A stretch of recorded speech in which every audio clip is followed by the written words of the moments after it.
யாத்ராகமம் 14ஆம் அதிகாரத்தை நம்ம எடுத்துக்கொள்ள போகிறோம்.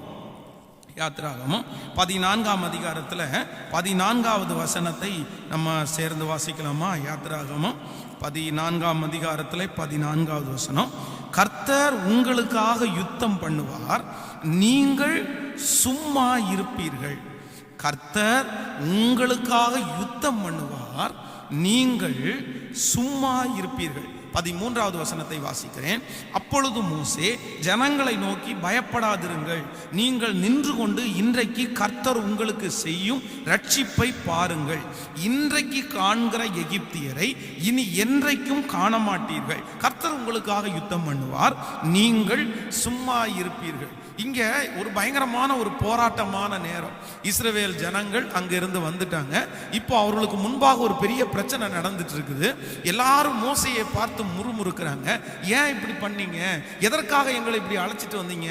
இந்த வனாந்திரத்தில் எங்களை கொல்றதற்காக அழைச்சிட்டு வந்தீங்களா அப்படின்னு நிறைய கேள்விகளை கேட்கும் போது தேவனுடைய மனுஷன் சொல்றான், இல்ல நீங்க ஒன்னும் யோசிக்காதீங்க, கர்த்தர் உங்களுக்காக யுத்தம் பண்ணுவார், நீங்க என்ன பண்ணுங்க அப்படின்னா நீங்க சும்மா இருங்க.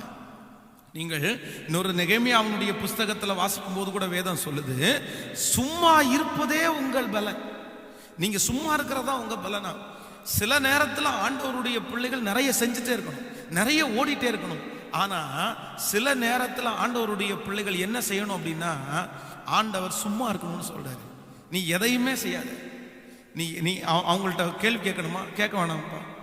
நான் இது எந்த ஸ்டெப் எடுத்து வைக்கிறதுக்கு? நீ ஒன்றும் எடுத்து வைக்க வேண்டாம், நீ அமைதியாக இருந்தால் போதும்.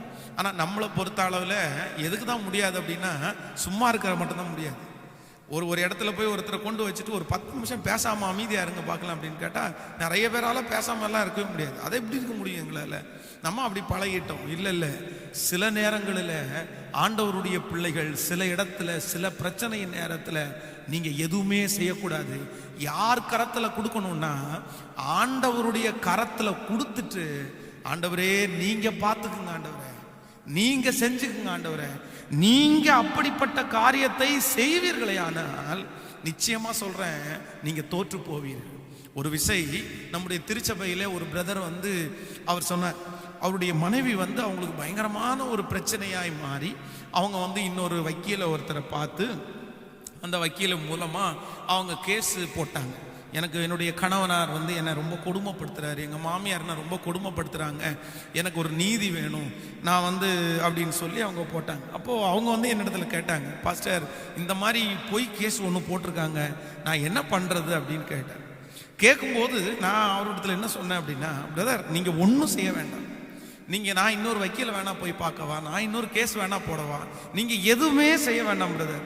ஒருவேளை அப்படிப்பட்ட அவங்க உங்களை கூப்பிட்டாங்க அப்படின்னா நீங்க வந்து உண்மையை சொல்லுங்க, நீங்க ஆண்டவருக்குள்ள இருக்கிறத சொல்லுங்க, நீங்க எந்த முயற்சியும் இதற்காக எடுக்க வேண்டாம். அவங்க ஏதாவது கேட்டாங்கன்னா என் குடும்பத்தோட சேர்ந்து நான் வாழ்றதற்கு முயற்சி எடுக்கிறேன், என் மனைவி எப்போனாலும் என் கூட வந்து வாழட்டும், இந்த வார்த்தையை மட்டும் சொல்லுங்க அப்படின்னு சொன்னேன். ஒரு மிகப்பெரிய ஆச்சரியம், அவங்க பயங்கரமா போராடினாங்க, என்னென்னமோ பெரிய பெரிய ஆட்களெல்லாம் கொண்டு வந்து நிறுத்தினாங்க. ஆனா ஒண்ணுமே வாய்க்கலைங்க, ஒண்ணுமே வாய்க்கல. முழுக்க யார் யுத்தம் பண்ணாங்கன்னா கர்த்தரே யுத்தம் பண்ண. இந்த வார்த்தையை கேட்டுக்கொண்டிருக்கிற ஆண்டவருடைய பிள்ளைகளே, இன்றைக்கு யாரோ ஒருத்தரிடத்துல ஆண்டவர் பேசிக்கொண்டே இருக்கிறார்.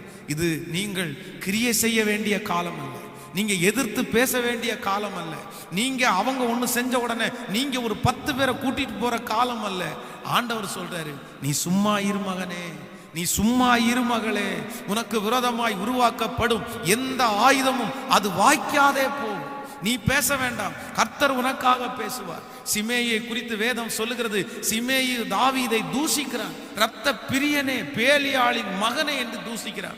அப்போ பக்கத்துல இருக்கிற வேலைக்காரன் சொல்றான், அந்த படை தலைவர் சொல்றான், இவன் ஒரு செத்த நாய் உங்களை பேசுது, இவனை இதோட முடிச்சிருவோம், நம்ம இவன் கதையை முடிச்சிருவோம் அப்படின்னு கேட்கிறான்.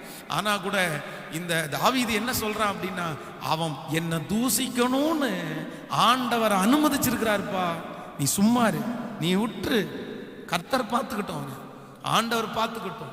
நீங்க அந்த அதிகாரத்துல வாசிக்க முடியும், தாவீது ராஜாவாக்கப்பட்டான், ஆனா சிமேயு அந்த ஊருக்குள்ள கூட நுழைய முடியல, திரும்ப தாவீதுனுடைய முகத்தை அவனால பார்க்கவே முடியல. அதனால தீர்க்க தரிசனமாய் சொல்லுகிறேன், இன்றைக்கு எவர்கள் உனக்கு விரோதமாய் எழும்புகிறார்களோ அவர்கள் உங்கள் பட்சத்திலே வருவார்கள். நீங்க செய்ய வேண்டியது ஒன்னே ஒண்ணு மட்டும்தான், கர்த்தருடைய கரத்துல கொடுத்துட்டு அமைதியா இருங்க. உங்க கணவனா இருக்கலாம், உங்களை மனைவியா இருக்கலாம், உங்க மருமக்களா இருக்கலாம், உங்க பிள்ளைகளா இருக்கலாம், உங்களை சுற்றி இருக்கிறவர்களா இருக்கலாம். நீங்க ஏதோ ஒண்ணு செய்ய வேண்டிய ஒரு கட்டயத்துக்குள்ள நீங்க தள்ளப்படலாம். உங்களை சுற்றி இருக்கிற நிறைய பேர் சொல்லலாம், ஏன் அமைதியா இருக்கிறீங்க, ஏன் அமைதியா இருக்கிறீங்க, ஏதாவது ஒண்ணு செய்யுங்க. நீங்க அமைதியா இருந்தீங்கன்னா உங்களை தலைமையில ஏறிடுவாங்க, இன்னும் உங்களை பிரச்சனை பண்ணுவாங்க அப்படின்னு உங்களை நிறைய பேர் பூஸ்ட் பண்ணிட்டே இருக்கலாம். செய்யணும் செய்யணும்னு சொல்லலாம். இல்ல இல்ல இல்ல இல்ல, நீங்க எதுவுமே செய்யாதீங்க. கர்த்தர் கையில கொடுத்துருங்க, கர்த்தர் கையில கொடுத்துருங்க. அவர் வழிகளை ஆயத்தம் பண்றதற்கு வல்லவரா இருக்கிறார். நான் அந்த வார்டனுடைய போஸ்டிங் ஒரு வருஷம் தான் அந்த வார்டன் போஸ்டிங். இப்போ அந்த ஒரு வருஷத்தினுடைய வார்டன் போஸ்டிங் எனக்கு முடிய போகுது. இப்போ என்னை ஊழியத்திற்காக அப்பாயின்மெண்ட் பண்ண போறாங்க.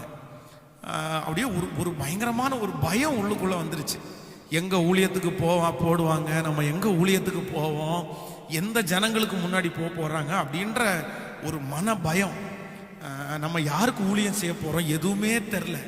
ஆனா எதுவுமே தெரியாத நேரத்தில் எங்களுடைய ஸ்தாபனத்தில் இருக்கிறவங்க, உங்களுக்கு ஏதாவது ஊருக்கு போறதற்கு உங்களுக்கு விருப்பம் இருக்கா, இல்லை இந்த ஊருக்கு போறீங்களா, இல்லைன்னா ஒரு நியூ மினிஸ்ட்ரி ஆரம்பிக்கிறீங்களா அப்படின்ற கேள்வியை என்னிடத்துல கேட்கும்போது உண்மையிலே அவர்களுக்கு நான் சொன்ன ஒரே ஒரு பதில், நீங்க என்ன எங்க போடணும்னு நினைக்கிறீங்களோ அங்க போடுங்க.